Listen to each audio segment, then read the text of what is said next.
اجزاء انگریڈینٹس: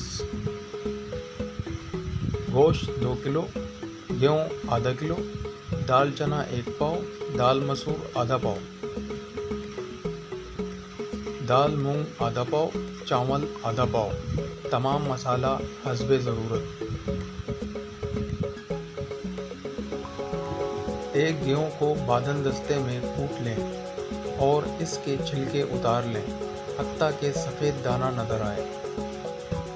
گوشت میں تمام مسالے ڈال کر بھون لیں۔ یاد رکھیں کہ گوشت خوب گل جائے۔ اب دال مسور اور دال مونگ چاول ڈال کر خوب گلا لیں۔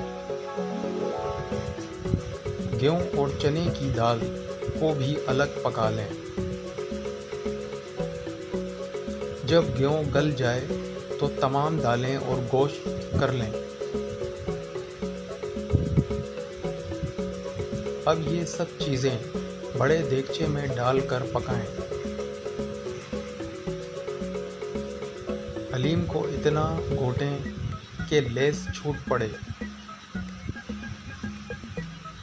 پیاز بادامی کر کے رکھ لیں۔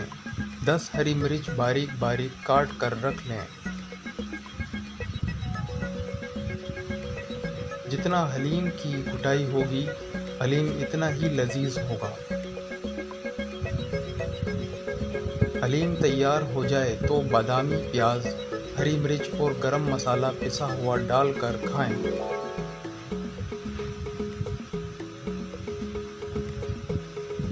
Subscribe, like, share.